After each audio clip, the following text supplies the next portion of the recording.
Good morning. Welcome to First Look, Washington Post Live's one-stop shop for news and analysis. I'm Jonathan Capehart, Associate Editor at the Washington Post.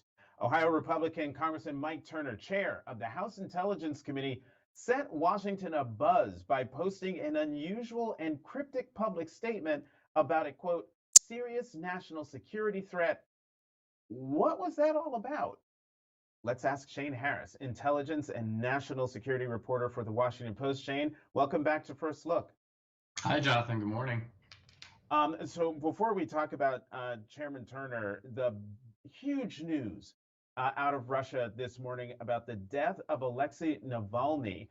Shane, real quickly, tell people who might not know who he is. One, who he was, and two, why his death is sending shockwaves around the world. Sure. Well, Navalny was probably the most prominent and successful anti-Putin figure in Russia. I mean, he's a strong opponent of the Putin regime, and for that reason has been in prison the past 3 years at a very remote prison north of the Arctic Circle. He really was on the global stage the leading figure of opposition to Putin's autocratic regime, and seen as really sort of the best hope for what might be possibly a democratic future in Russia. Many people will know Navalny from the Oscar-winning documentary that bears his name that was made a few years ago. So his death is quite shocking. We should say it's also still quite mysterious. All we know from prison officials is that they say that he collapsed after taking a walk. Which doesn't necessarily sound like what you would expect to happen in a otherwise healthy 47-year-old. So we will probably learn more about this, but it's shocking and yet sadly unexpected. I think many people felt Navalny might never see the outside of the prison where Russia was holding him. Right. And yesterday, Navalny was at a public hearing or some sort of hearing where he looked quite healthy. Also, real fast, Shane, am I reading too much into the timing of Navalny's death? And I ask that question because right now, national security, foreign policy leaders are meeting at the Munich Security Summit, and Navalny's wife was supposed to be on a panel with former Secretary of State Hillary Clinton today at the security conference. Yeah, I don't think it's too much to certainly ask questions about that timing. We know that Vladimir Putin stages events and conducts his affairs according to these kinds of to anniversaries that are very important to him, and is very aware of the prominence that Navalny receives and of what would be going on at Munich. So while it's too early to say right now if that has anything to do with it, I think that is a very fair and good question. All right, let's turn our attention to Chairman Mike Turner and that cryptic tweet he sent out. Explain what he was talking about and how serious the threat is. Well, on Wednesday, Chairman Turner, who is the Republican who oversees the House Intel Committee, sent out this reference to some kind of new destabilizing military capability, which when you put something out there, that's like catnip to people like me who are going to then try and figure out what he was talking about. And what my colleagues and I determined is that he was referring to a new space-based military capability, or a weapon, I think we can call it, that Russia has developed, though not deployed, that would use a nuclear weapon in some way to disable or interfere with satellites that are orbiting the Earth. These could be possibly communication satellites, maybe things like GPS, which we all rely on every day if you're using Waze or Google Maps. So it was a really alarming revelation, and one that, as you said, kind of set Washington abuzz, trying to figure out not only what was he talking about, but how seriously should we be taking this, and is it something that poses a threat right now? Well, does the United States have the capability of stopping a space-based nuclear weapon that could destroy a satellite? It's a really good question. I think the U.S. probably has capabilities to disable a satellite that might be in space. Certainly, they might be able to shoot one down with a missile fired from here on Earth. The Russians actually did that a few years ago, demonstrating that capability. But if a nuclear weapon goes off in outer space, and the U.S. has tested this back in the 1960s, the devastation could be pretty significant. You're talking about sending radiation and other, particles throughout orbit that could damage, not just the satellites nearby, but potentially others in other places in orbit. I don't know what the countermeasure would be to that necessarily. A lot of these satellites are fixed in place. But I think what the United States is trying to do now, we understand, is come up with some kind of maybe diplomatic solution or way of persuading the Russians, you really don't want to do this, because to set up a nuclear weapon in space, I have to say, the United States would treat that as maybe not an act of war, but pretty darn close. And there would be a serious U.S. military response to that event. You know, Congressman Seth Moulton said he was briefed on these plans 2 years ago. And because it's highly sensitive intelligence, he has kept it secret.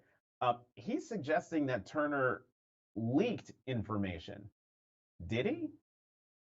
Well, I don't know that I would go so far as to say the chairman leaked it. What he did, though, was tip his hand in such a way that it gave enough thread for journalists to pull on to figure out what he was talking about. You know, we should note that the day before he issued this statement, so this would have been on Tuesday, the House Intel Committee took a vote and approved making this intelligence available to all members of Congress, which they can do, and they followed a legal process to do that. Now, it was Turner's choice to then publicly talk about that and give people enough of a lead to figure out what he was doing. So, you know, maybe it's a leak in the eye of the beholder, but certainly the White House is furious, and other members of Congress are as well, about what Turner did.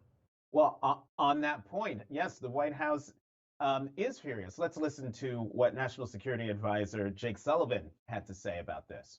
I am a bit surprised that Congressman Turner came out publicly today in advance of a meeting on the books for me to go sit with him alongside our intelligence and defense professionals tomorrow.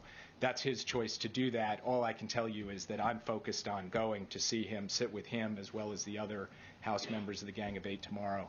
And I'm not in a position to say anything further from this podium at this time, other than to make the broad point that this administration has gone further and in more creative, more strategic ways dealt with the declassification of intelligence in the national interest of the United States than any administration in history.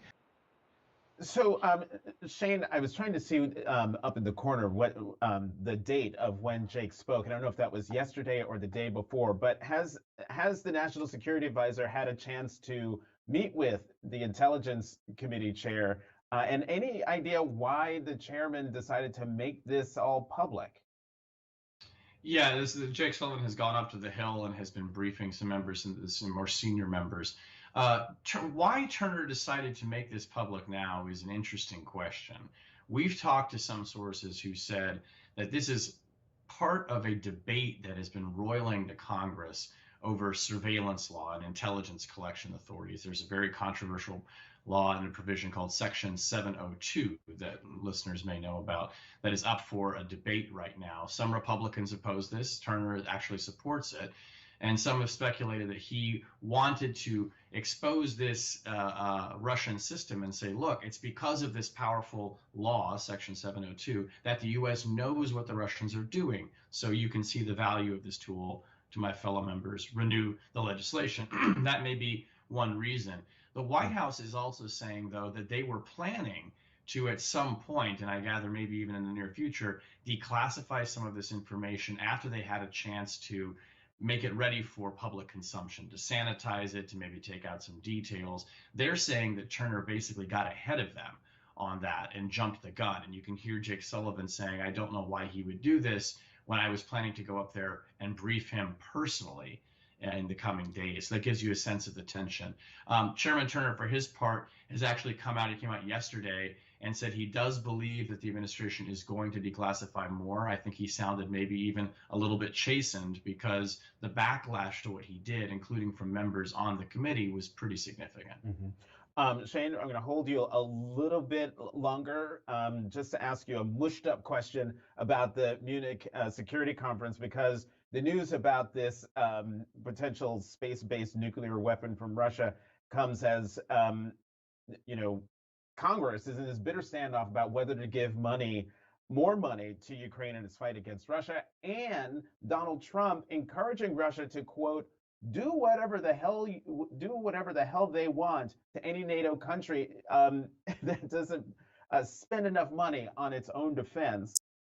One, what message does that send what message is that sending to Russia? And then part two, Vice President Harris was speaking as we were coming on. She might still be speaking at the Munich Security Conference. What do you think she's hearing from European allies, given what Trump said about NATO? Well, I think former President Trump's comments about NATO what it says to Russia is something that Putin already knows, which is that if Donald Trump is the president, NATO will not be able to count on stalwart, unwavering U.S. support for that decades-old alliance. Donald Trump has talked publicly about wanting to pull the U.S. out of NATO. His former national security advisor, John Bolton, has said that if he's reelected, that's what he thinks he's going to do. So Trump is really reinforcing that message of a lack of U.S. support for NATO when he says that. And I'm sure the Russians are watching that very closely, as they are the election. As to what Vice President Harris is probably hearing from European allies, I suspect it's not all that different from when I talk to my European security sources, which is that they're very concerned about the possibility that Donald Trump would pull out of NATO or would not come to the defense of a NATO ally if it were threatened by Russia.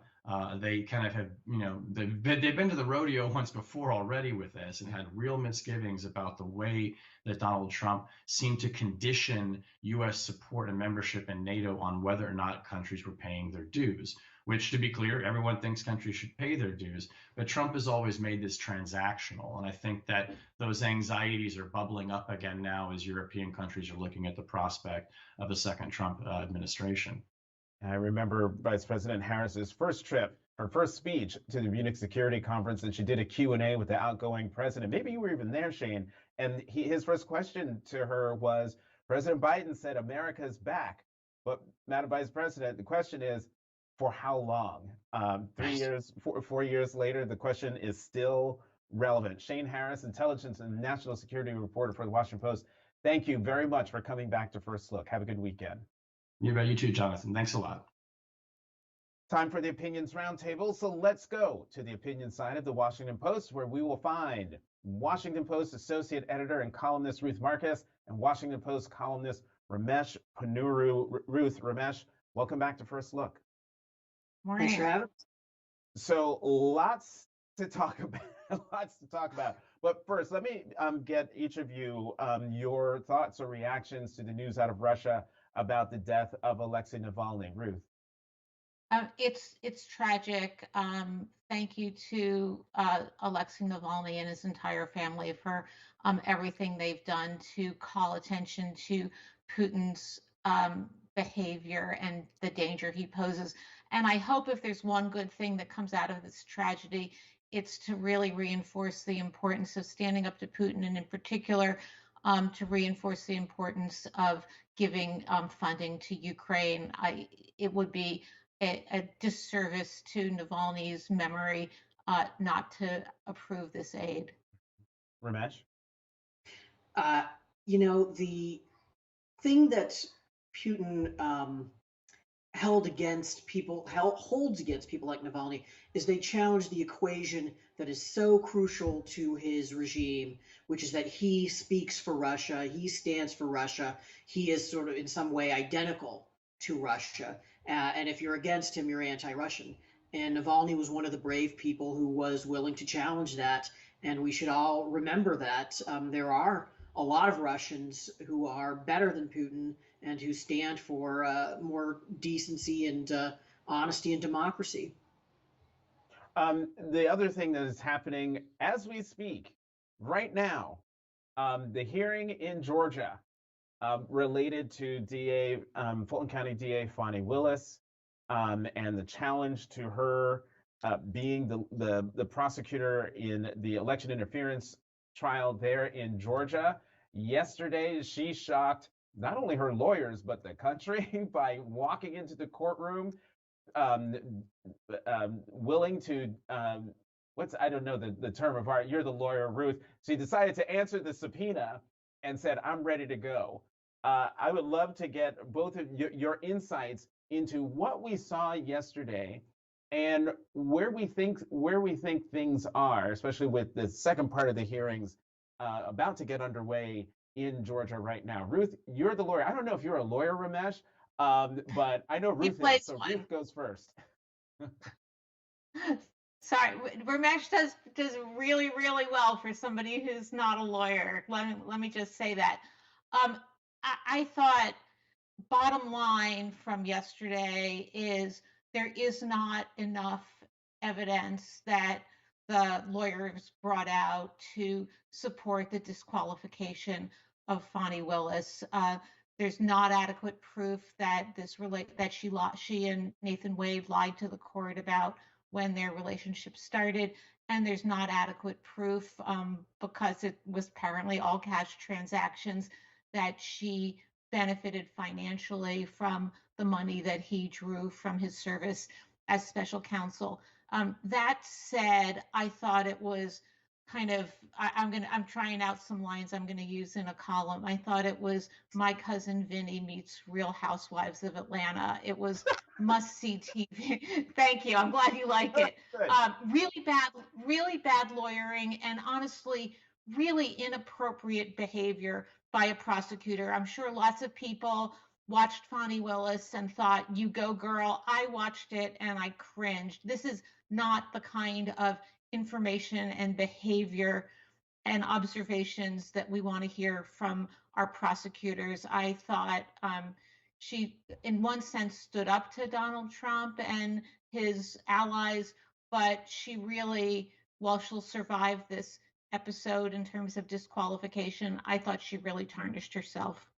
But she was answering questions, though, Ruth. Or are you saying that she didn't just answer the question, she went beyond answering the question? Oh yes, when you're talking about how your 50th birthday sucked and you prefer Grey Goose to fine wine, and this is the guy you were romantically involved with, but he thinks the only role for women is to make him a sandwich, but you also put him in charge of the most important case you'll ever oversee. I think the one thing that lawyers instruct their clients is only answer the precise question asked and no more. That was advice that Fani Willis should have given herself and didn't. You know, Ramesh, listening to Ruth's answer, I'm sitting here and thinking, so what did DA Willis do that we haven't seen Trump do outside of courtrooms for the last 6 months or so? Well, I couldn't help but thinking that the dramatic gesture that Bonnie Willis made was sort of Trumpian in a way. I mean, it's the kind of move where you could see him watching the show and thinking, yeah, that was a good move on her part. But there's a difference in roles, and there's a certain degree of needing to live up to the sort of seriousness and majesty of the law when you are invoking that as in your case against Trump. You asked what did she do that Trump hasn't done? Well, that's kind of Trump's message, isn't it? Right? I do the same. Everybody else behaves as poorly as I do, and I'm the one who gets picked on in court over it. And so it's satisfying to turn the tables. So I think this is just one respect in which this set of misjudgments on Willis's part has really played into Trump's hands. But one more point, though, I have to make. I totally agree with Ruth. It's always important to take the opportunity to plug My Cousin Vinny. And if any young people are watching, you should go out and watch that. The Utes. I will just say, maybe because I'm not an attorney, I was in the You Go Girl camp. Let's talk about somebody else who was in a courtroom yesterday, and that was Donald Trump. Yesterday, the judge in the New York hush money case ruled that Trump will face his first criminal trial beginning on March 25th, just weeks after Super Tuesday. We've seen Trump use the court appearances to speak to his supporters. This seemed to have helped him thus far, but will that continue, do you think, Ramesh? It's so hard, I think, to even for people whose job it is to keep track of all of the cases against Trump. I think, which is a function, I think, as he says, both of the opposition he arouses, but also it's also a function of all the questionable behavior in which he's engaged. I've always thought that this prosecution, the Bragg prosecution in New York, is the least compelling of the cases against Trump, and it's getting back into the news as opposed to I think the more serious cases like the document cases or the federal prosecution on election interference. In a way, I think it disserves this sort of the more serious case against Trump. Mm-hmm. And so I'm sure he's annoyed by it, but it also kind of helps him in a way. Ruth? I'm almost entirely in agreement with Ramesh, and I think this was the real news from yesterday while we were all glued to Fani Willis's testimony. Here's the reality. For the first time in American history, a former president of the United States, not to mention the leading candidate for presidency in the November election, is going to stand criminal trial. That's news piece number one. News piece number two is he is going to stand criminal trial in a case that is, and I agree with Ramesh here, the weakest of the cases against him. That's not to say that his behavior wasn't actually egregious. I think the evidence shows that he and Michael Cohen conspired to pay off Stormy Daniels to keep information quiet, in not just in order to keep it from Melania Trump, but in order to keep relevant information from the voters at a critical time. This payoff was arranged exactly at the time that the Access Hollywood tape came out. But this sort of feeds into Trump's hands in the sense that it looks like it's going after his private behavior. And it feeds into Trump's hands legally in the sense that I think that as a legal matter, this is the weakest of the cases. You have to take a New York crime that's a crime of allegedly falsifying business records and somehow turn that into a felony by pointing to another crime that President Trump allegedly engaged in, perhaps federal election law violation. This is a stretch, and so I'm really nervous that this is the first case.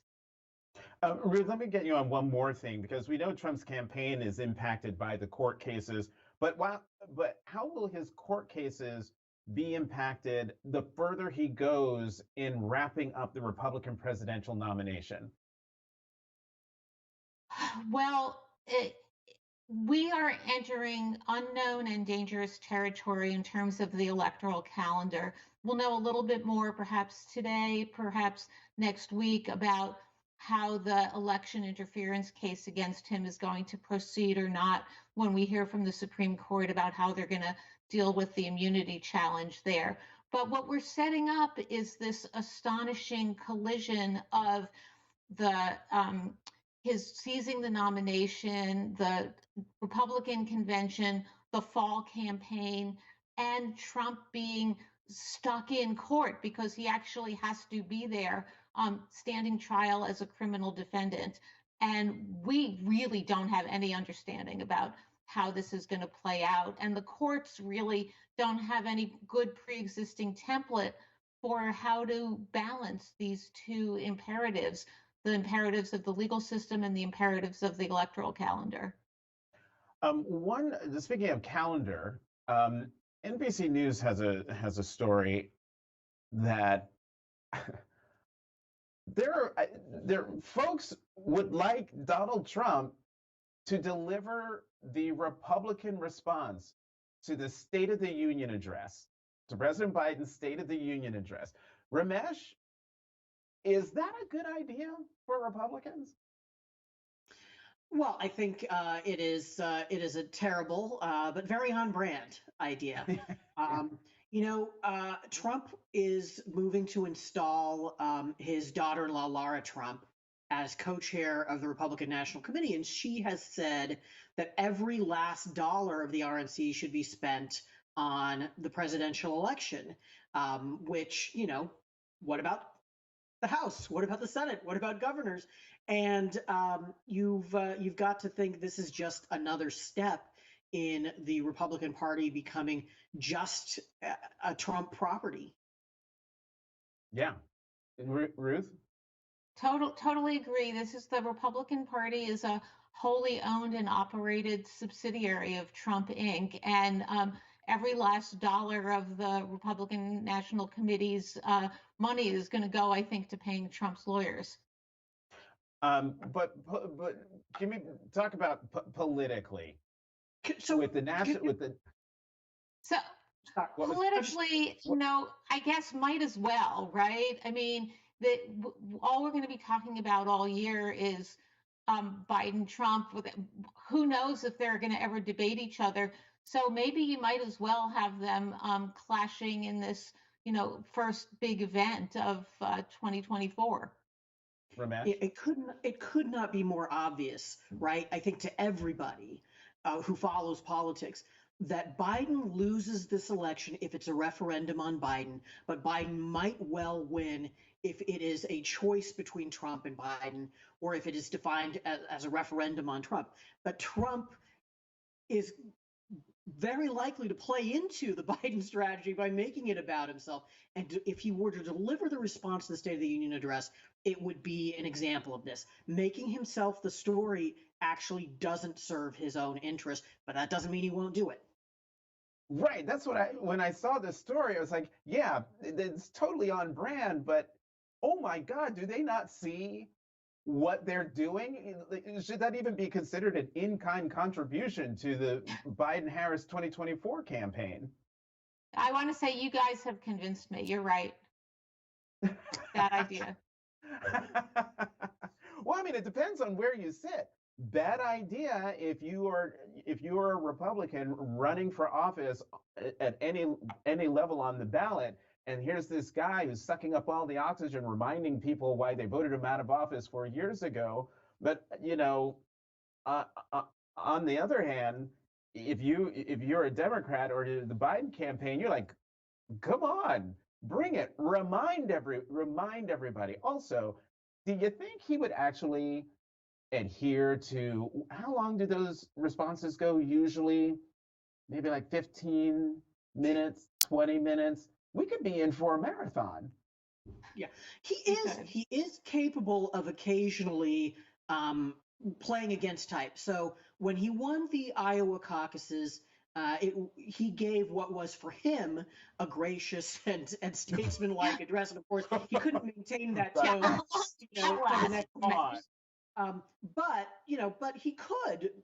It is possible he would be able to maintain that tone for the duration of a State of the Union address, response. And it would be smart if he was going to do this at all for him to do that. But again, you certainly can't count on it. Wait, Ruth, he wasn't gracious in Iowa. You have to wonder if he's willing to be number two. I mean, this is a man who doesn't believe that President Biden is the elected president of the United States. So why should he be responding to a State of the Union address from this usurper? 2024 is just crazy town. Wow. I want to end on a serious note and come back to the Munich Security Conference, where the vice president said that flat out Russia is responsible for the death of Navalny. But I'm going to ask you both the same question I asked Shane, and that is, 3 years ago, when the vice president gave her first speech at Munich, she was asked by the outgoing president of the Security Conference, President Biden said, America is back, but the question is, for how long? And now here we are, 3 years later, and the question seems to be more urgent, given what Donald Trump said about NATO.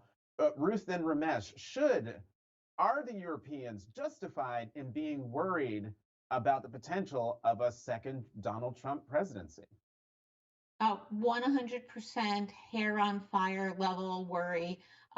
During the first, I hate to say this phrase, but during the first Trump administration, I used to ask world leaders who came through the office or foreign officials how lasting the damage of the Trump presidency would be. And, with President Biden coming back in and reaffirming alliances and reassuring allies, that you like to tell yourself, well, maybe that was survivable. But now we know he's just like this virus that keeps returning. And I think that every ally of the United States, every foreign leader has reason to worry. What about America? Ramesh? I think the best case scenario, Excuse me. which was to some extent realized during the Trump administration, is that all of the worries that Europe has about the US and its reliability as an ally translate into increased European defense expenditures. And if that were to happen, I think Europe would be stronger. The alliance might end up being stronger too, and it is frankly what ought to happen, even if Biden is going to continue in office. Ramesh Ponnuru, Ruth Marcus, bless you twice. I think you sneezed off camera. Thank you both. Thank you both very much for coming back to First Look. Have a great weekend. You too. You too.